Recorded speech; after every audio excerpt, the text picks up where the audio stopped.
Au nom du Père et du Fils et du Saint-Esprit, ainsi soit-il. Bien chers séminaristes, surtout vous qui allez recevoir aujourd'hui des ordres, bien chers fidèles, dans le nouveau rite, les cérémonies d'aujourd'hui n'existent plus. Elles sont omises, supprimées. Tonsure, ordre mineur. Ça n'existe plus. Ces cérémonies, on les trouve déjà explicitement mentionnées au IIIe siècle. En 250, on a la liste des portiers, lecteurs, exorcistes, acolytes, ordonnés par le pape. Cela veut dire que ces ordres existaient déjà bien avant. Donc il n'est pas difficile de remonter même peut-être au IIe siècle, c'est-à-dire dans les années 100 et quelques.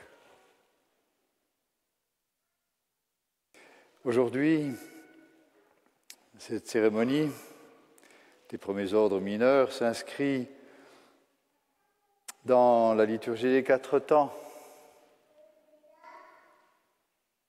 et d'une manière parfaite.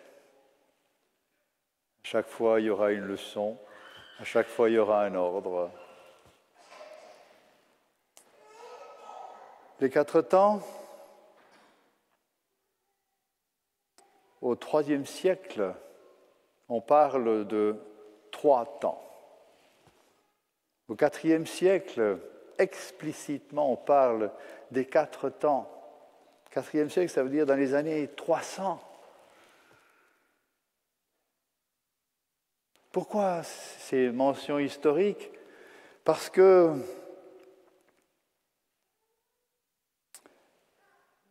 on peut y voir à combien nous sommes unis à toute l'histoire de l'Église.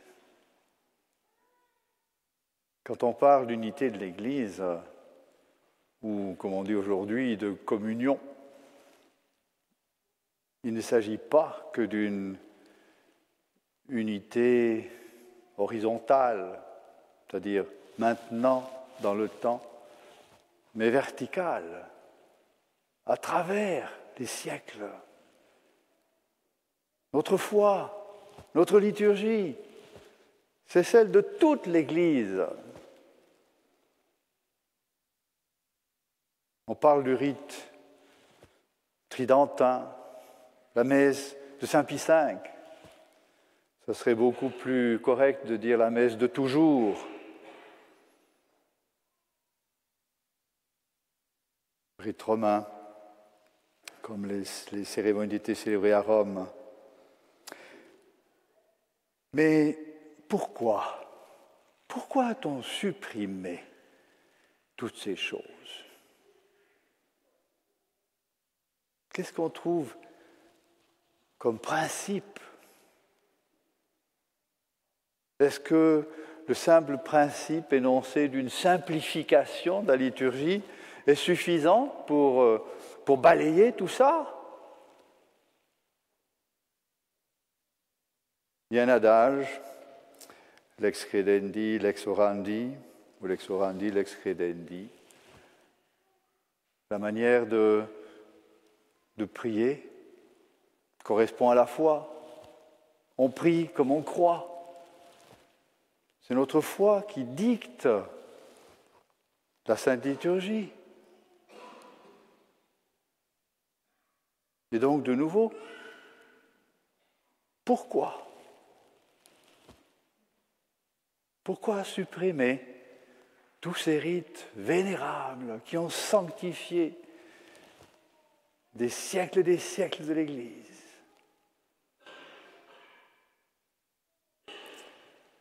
Monseigneur Lefebvre indique avec raison qu'il y a une idée protestante là derrière.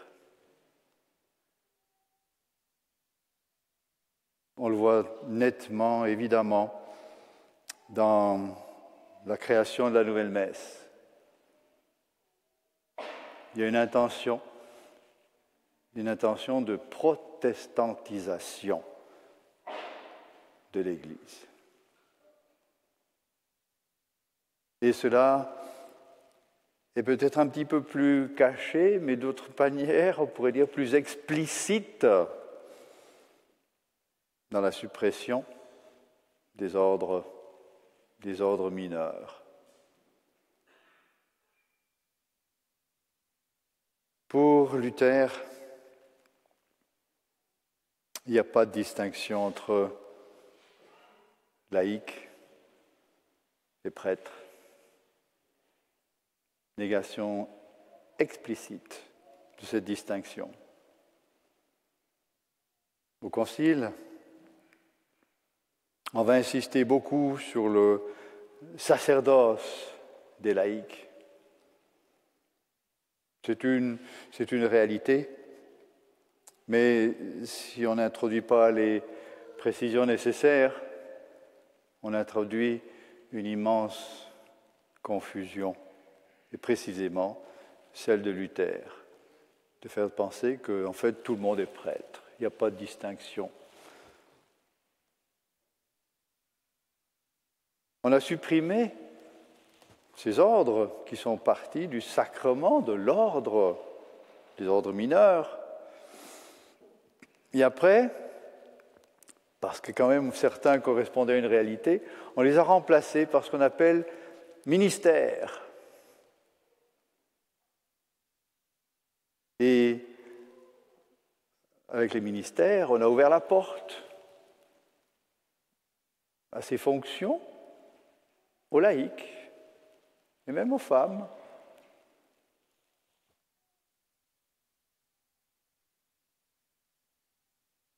Joint à ça,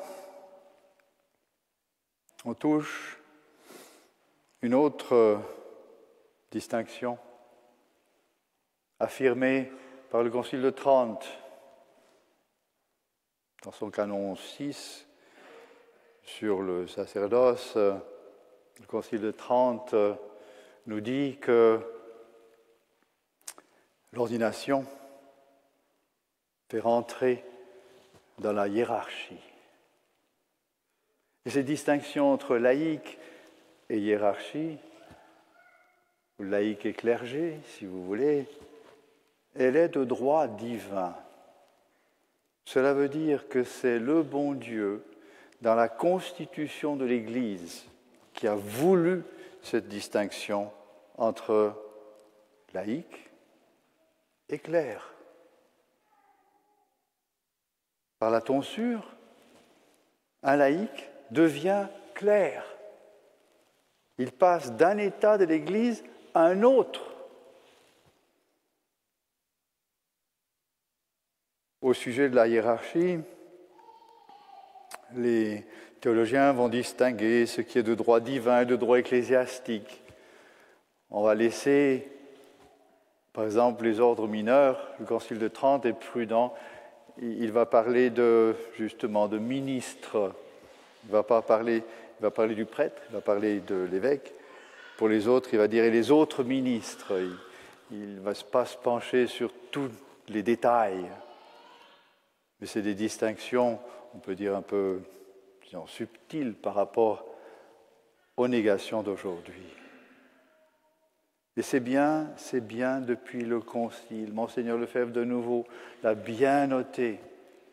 Au moment du Concile, on va ébranler toute une quantité de vérités qui, pendant plus de 2 siècles, ont été affirmées par le magistère d'une manière constante et qui donnaient une certitude à ces vérités.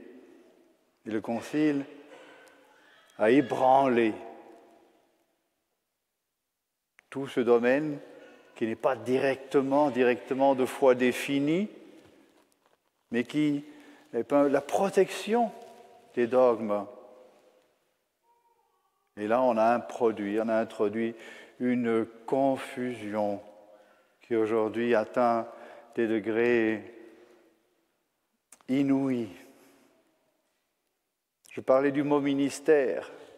Figurez-vous qu'en 1988, le synode des évêques, où on va parler du rôle des laïcs dans l'Église, c'est sous Jean-Paul II, 88, on va dénoncer le risque de confusion sur ce mot ministère, en disant qu'il faut être plus précis.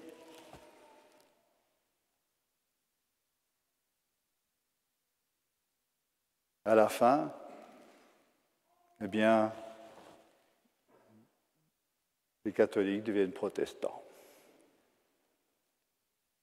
Le nonce, ici en Suisse, le précédent, pas celui de l'actuel, nous disait, parlant des évêques suisses, ils veulent dépasser les réformateurs, ils veulent aller plus loin que les réformateurs.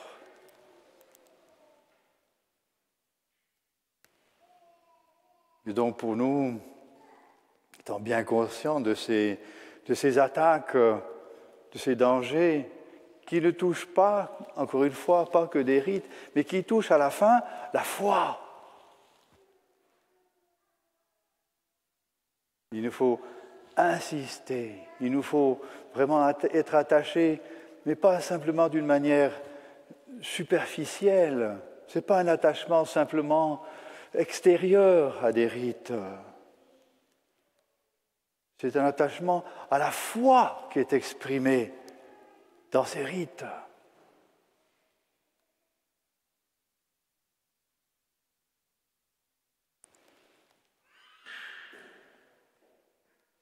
Quelques-uns d'entre vous, vous allez être tonsurés. Je veux dire, qu'est-ce que c'est que cette coupe de cheveux où on transforme l'évêque en coiffeur?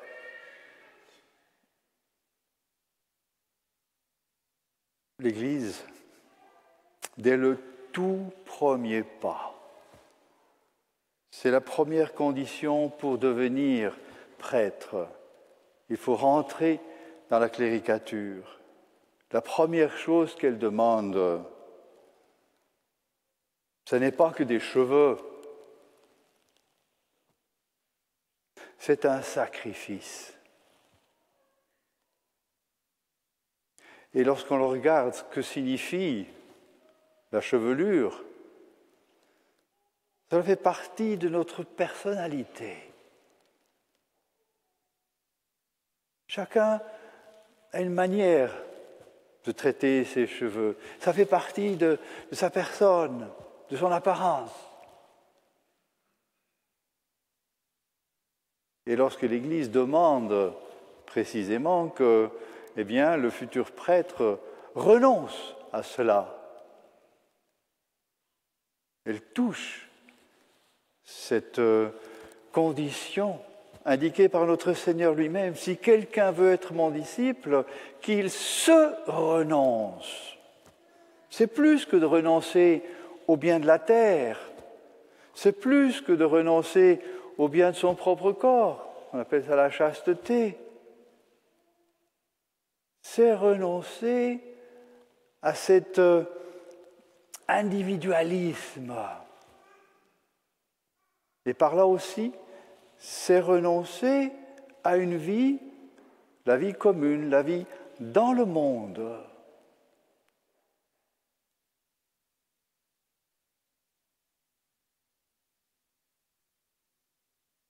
Le candidat, et c'est à la validité de cette tonsure, doit exprimer des paroles. Et pendant que l'évêque coupe ses cheveux en forme de croix, le candidat dit « Dominus par serenitatis me ». C'est le Seigneur qui est la part de mon héritage. C'est une référence à l'Ancien Testament. Lorsque les 12 tribus arrivent en Terre Sainte, dans la terre promise, on va diviser ce territoire par tribus. Une des tribus n'aura pas de territoire. C'est la tribu de Lévi, la tribu qui est dédiée au service de Dieu. Les Lévites auront des villes, mais ils n'auront pas de territoire plus grand. Et pourquoi ? Parce que la part de mon héritage, c'est le Seigneur. Je renonce à la terre. Je choisis directement le bon Dieu. Mon regard, il est dirigé vers le ciel. Je veux être tout à lui.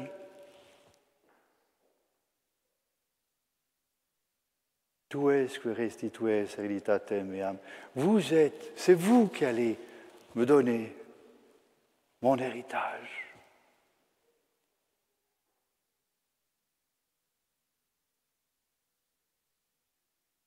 Un sacrifice, un renoncement.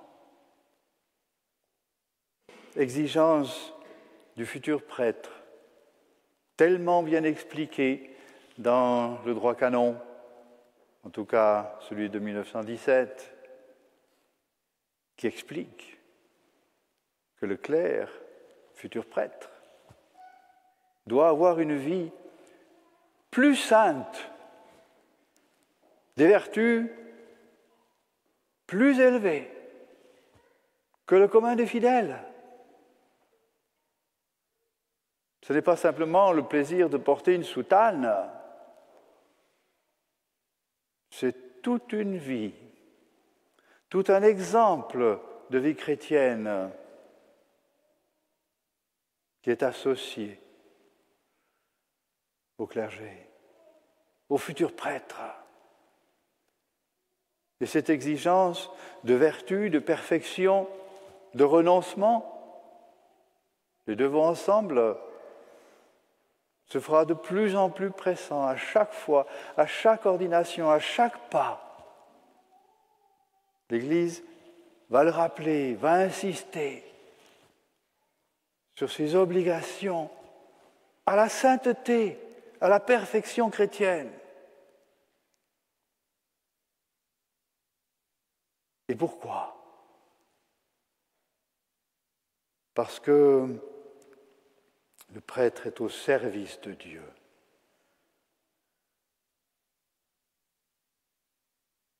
Dieu est saint. Et de ceux qui sont à son service, il veut la sainteté. Un peu comme Moïse qui, au mont Sinaï, dans ce contact avec le bon Dieu, en ressortira tout brillant, au point que les Juifs, lorsqu'ils recevront Moïse, redescendant du mont Sinaï, lui demanderont de voiler sa tête, tellement ça brillait.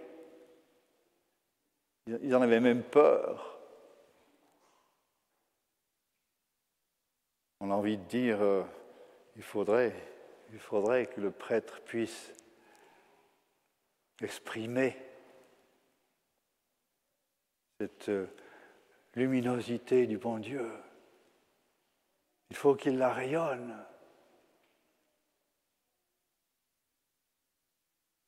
Porteur, premier ordre mineur. À lui, on va confier les biens matériels de l'Église, à commencer par la clé qui ouvre les portes, les cloches. Pendant que vous serez tourné vers l'autel, vous entendrez, je ne suis pas sûr pour la porte, mais en tout cas vous entendrez les cloches. Chaque candidat ouvrira la porte, sonnera la cloche, accompagné par le prêtre assistant. Ce sera le premier exercice de leur fonction. Et en même temps que toutes les choses matérielles qui sont contenues dans ce lieu saint, l'Église déjà indique une fonction apostolique. Il faut ouvrir les cœurs au bon Dieu. Il faut les fermer au diable. Il faut permettre d'entrer à ceux qui sont dignes. Il faut fermer la porte à ceux qui sont indignes. Quelle différence! Quelle différence quand on voit toutes ces expressions avec ce qu'ils font aujourd'hui. Moi-même jusqu'à inviter à la communion tous, dignes et indignes. Allez, venez. Un prêtre canoniste en Nouvelle-Zélande me disait qu'un jour, il célébrait une messe de funérailles. Il s'est rendu compte que dans l'assemblée, il y avait beaucoup de gens qui étaient des pécheurs publics. Et donc, il a renoncé à donner la Sainte Communion, tout simplement. Il s'est dit, pour éviter trop de problèmes, je ne donne pas de communion. Il s'est fait appeler par le cardinal, tout de suite. Qu'est-ce que vous faites là? Vous comprenez, il y avait tellement d'indignes, je ne sais pas trop comment faire. Et le cardinal de dire à ce canoniste, professeur, docteur en droit canon, j'ai un grand souci, je m'inquiète de votre théologie. Aujourd'hui, on veut rendre notre Seigneur accessible à tout le monde. Il faut que tout le monde puisse recevoir notre Seigneur. Alors que l'Écriture sainte dit que celui qui mange et boit indignement mange sa propre condamnation. C'est l'Écriture sainte. C'est le bon Dieu qui nous demande de nouveau éloignement du péché. Le lecteur est confié une partie, la première partie de l'Écriture sainte, c'est de l'Ancien Testament. Le lecteur pourra, par son office, lire une partie du bréviaire. Et, par exemple, les lectures d'aujourd'hui, ce qui précède l'Épître et l'Évangile. Déjà, l'Église confie et rend capable ces nouveaux ordonnés de devenir la voix du bon Dieu. L'Écriture sainte, c'est la révélation. Et lorsque le lecteur lit, il devient vraiment la voix de Dieu. Il devient prophète, selon le grec. Il parle. Celui qui parle à travers sa voix, c'est le bon Dieu. Celui qui touche nos oreilles, ce n'est pas une simple voix humaine. Il devient l'instrument du bon Dieu.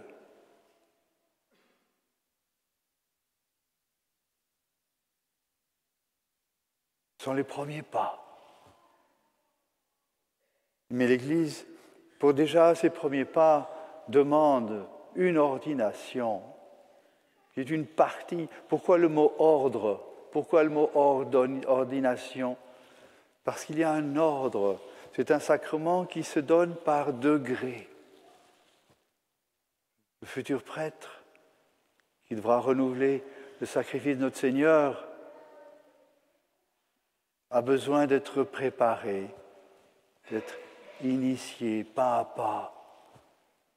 Le sacrifice de notre Seigneur, il est tellement grand qu'on ne fait pas ça par un coup de tête. Ça se prépare. Et ça se prépare à coup de grâce. Chaque ordination va donner une partie de cette grâce sacramentelle, grâce spéciale, qui va sanctifier le candidat, l'ordonné, dans son l'exercice de ses fonctions. Chaque fois que le portier sonnera la cloche, ouvrira la porte, il recevra des grâces particulières qui le sanctifieront dans cet office et qui le rendront apte au pas suivant. C'est ce qu'exprime l'Église dans tous ces textes, ces prières de l'ordination.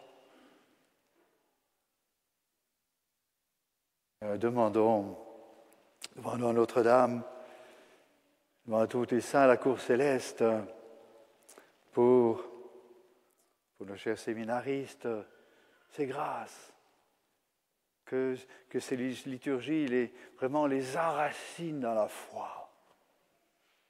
Que ces cérémonies ne soient pas simplement des beautés artistiques, culturelles. Oui, c'est beau, c'est vrai. Mais avant tout, c'est l'expression de la foi. Si ce n'est pas la foi qui anime ces cérémonies, elles sont vides, même si elles sont belles. Alors, demandons ces grâces de toutes les vertus, la foi, surtout la foi, mais aussi bien sûr l'espérance, la charité. Qu'avec